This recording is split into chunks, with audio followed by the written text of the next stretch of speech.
Hey guys, Dave Van Station here. We're going to do part 2 of testing with the Q Thunder Chicken. And then I got in the Rauch Precision, and this is their Freedom Wrap Mirage cover. So what a suppressor cover does is it helps protect the can from any damage, dents, stings, whatever. But it also helps protect you, like if you have a suppressor like mine where you intend to use it on multiple rifles. When you try and take the suppressor off, you can either burn your hands or you have to wait 15, 20, 30 minutes for the can to be cool enough for you to use your bare hands to take it off and switch to another rifle. Now, another aspect that suppressor wraps give you is going to be mirage mitigation. Mirage is is the heat that you can see coming off the can in front of your optic. And when you're in kind of long range precision shooting or any sort of magnified optics, using a suppressor can really make that difficult because cans get really hot. It's trapping those hot gases from the rounds going down range, and as that heat starts to dissipate naturally, it starts you see like this kind of fog, fuzz, kind of waviness in your sight picture, and that can make it really hard to make a precise shot. So this particular model is the Freedom Wrap by Rauch Precision. I picked it up for about $45.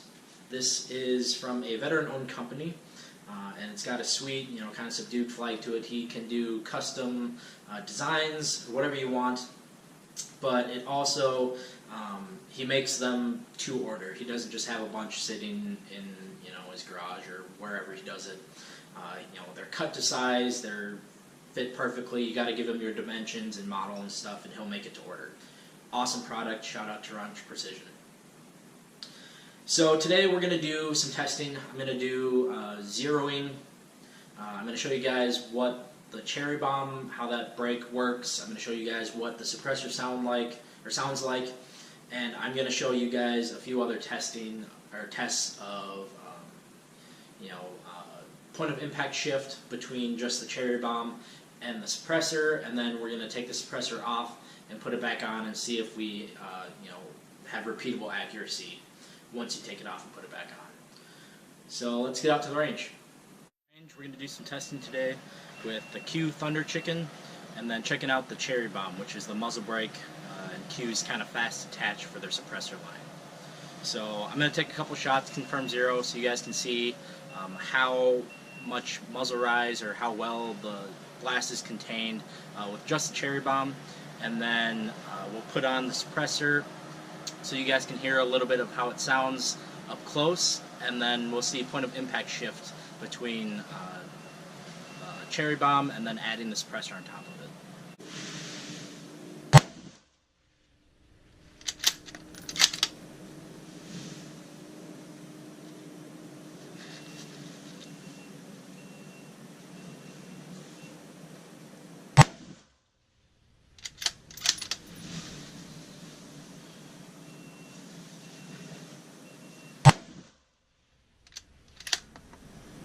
There are 4 shots right here because I called one flyer up this one. So as you can see, our left to right is about perfect, and I've got 2 rounds stacked on top of each other right here, and then one maybe an inch, maybe 0.75 of an inch high. So that's where I am with the muzzle brake only. Next we're going to try putting on the suppressor, and then we're going to aim, same spot and see what kind of point of impact shift we have.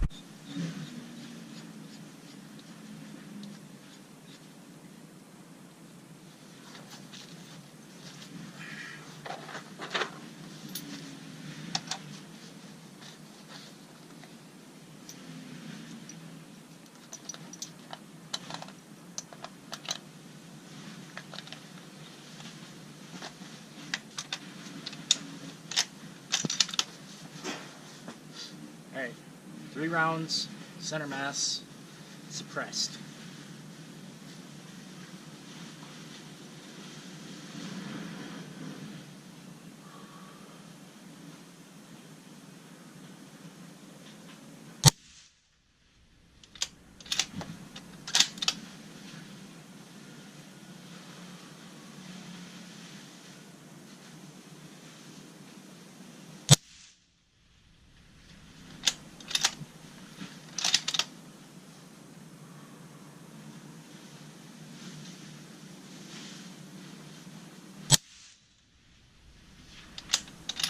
we're gonna redo that.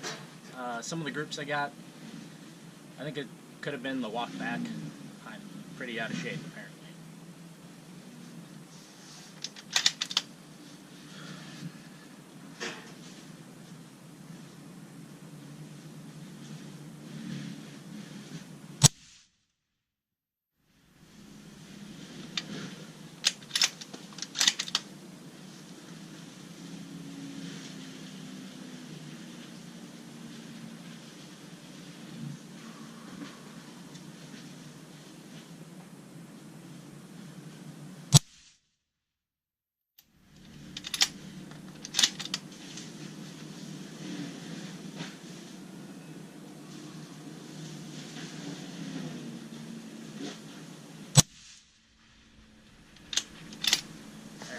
The first 3 I shot were these 3 right here. As you can see, it's in the 1-inch square. I'm a little bit to the right. When I was looking through my scope, I thought this one was in there, and I thought it opened up a little bit, so I did another group. Same kind of thing up on this target. I aimed right there, and I'm about maybe half an inch to the right. But from our standard muzzle brake, or the Q cherry bomb, we're up maybe 2.5 inches or so. So that's pretty close to 0.75 mils. So I'm pretty impressed with that, seeing how there's not that big of a shift with the suppressor and without the suppressor.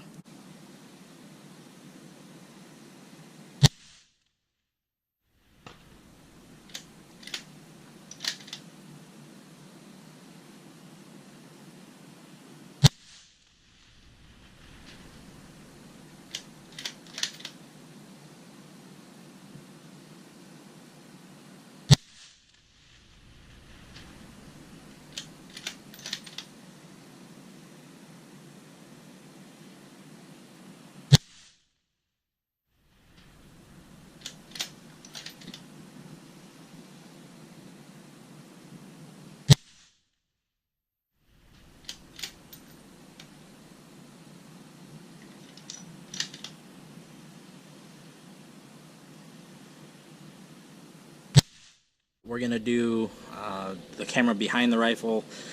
The GoPro isn't picking up nearly, or the sound nearly as well as I wanted it to, so we'll see if it's behind the muzzle, if you can hear a little bit better.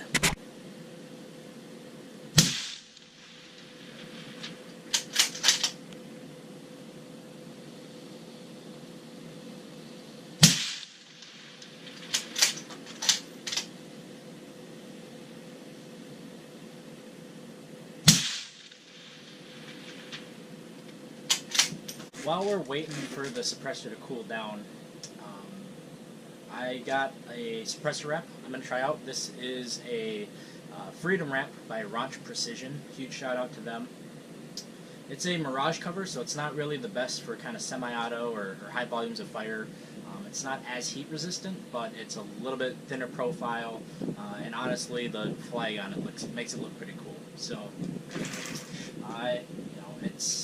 we probably did 10 shots in a row pretty quick right there, probably in the last 5 minutes or so.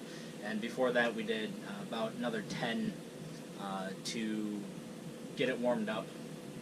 And that was, maybe 10 minutes ago, maybe 15 minutes.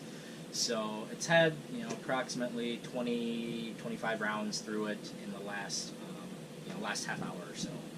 And it's, a little bit too hot to really grab to take off, so I'm going to give it a few more minutes, and we're going to take it off, put the suppressor wrap on, and see if the Mirage is any different with the suppressor wrap on it.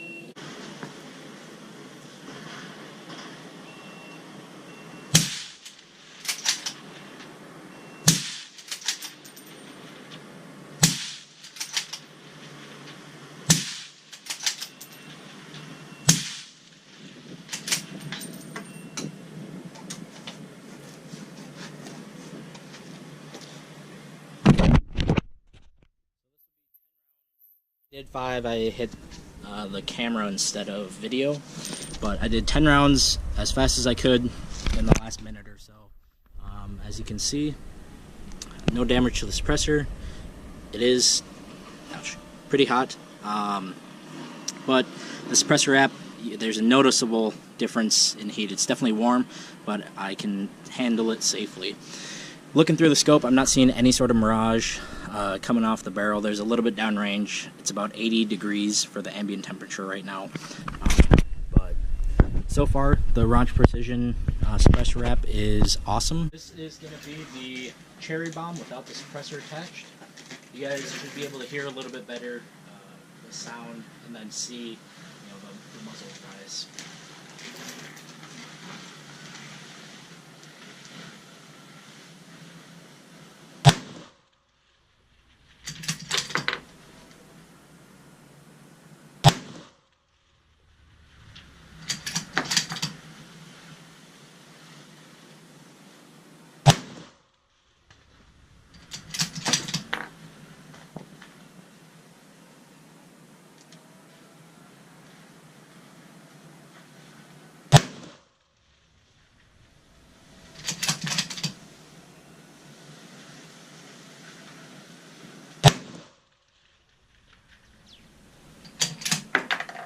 So one last test I want to do for you guys is going to be remounting the suppressor and seeing if it maintains its accuracy. While I let the suppressor cool, I had to tighten down some of the straps on the suppressor wrap because it started slipping a little bit. But I think I got it down pretty tight. I've heard that's the thing with most suppressor wraps, is you got to be worried about it slipping. But let's go ahead and mount this back up and we'll shoot a few more rounds. We're going to shoot at 300 yards and see if I can make impacts on about a 1 MOA target. It's about a 3.5 inch circle down there.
So I pulled the last shot on that. That's going to be the most, the furthest one on the bottom on the target. But we'll run down there and see what it looks like.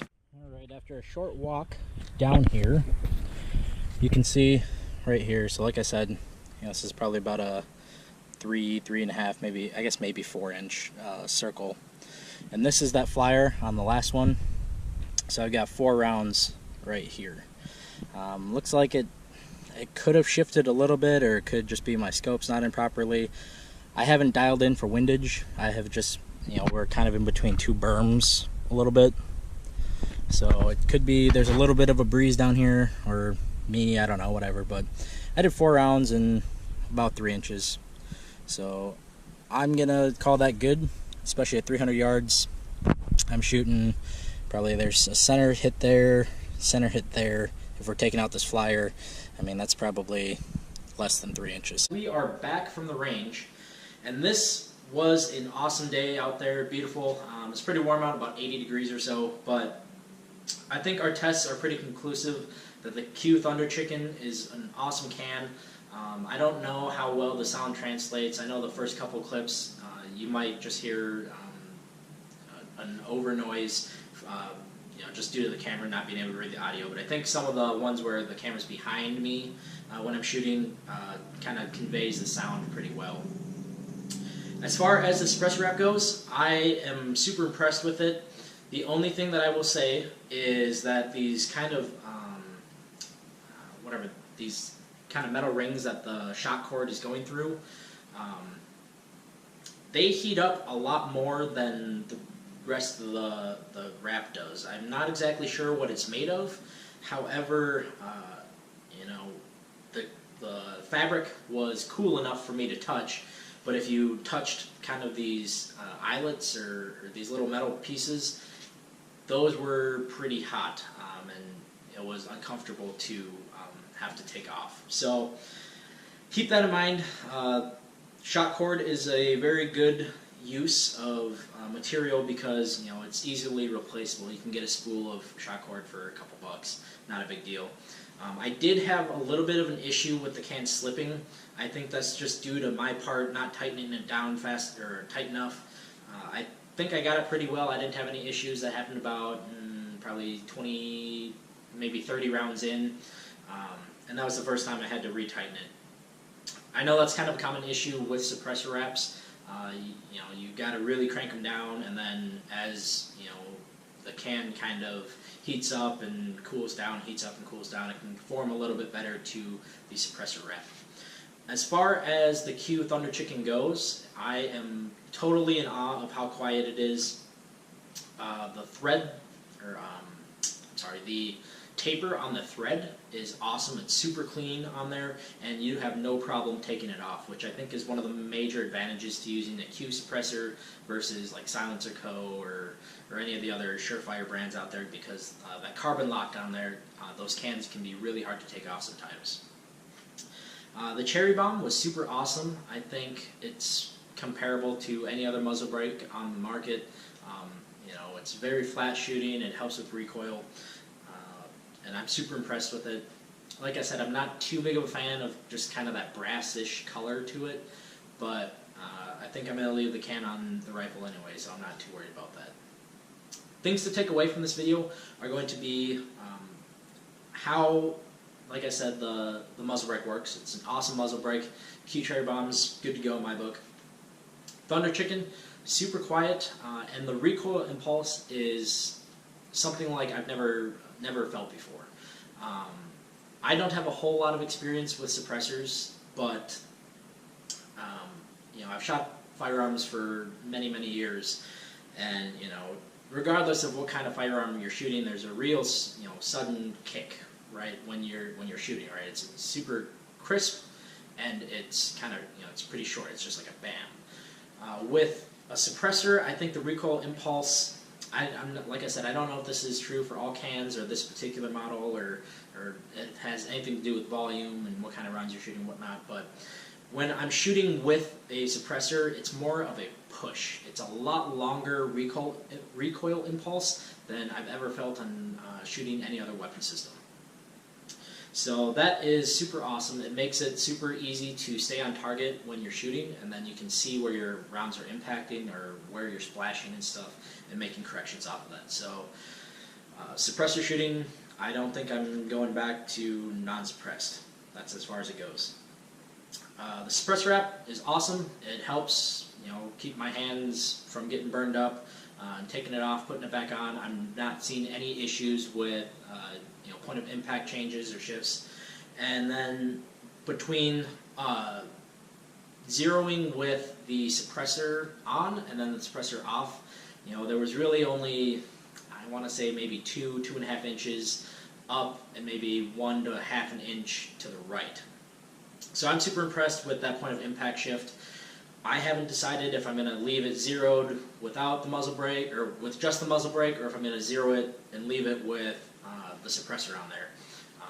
I don't know what the kind of standard or general population does, but I think I'm going to keep it zeroed with the suppressor, and if I need to shoot unsuppressed for whatever reason, I can make that predictable correction. If you thought this video was helpful, don't forget to like, comment, subscribe. Thank you very much, and we'll see you next time.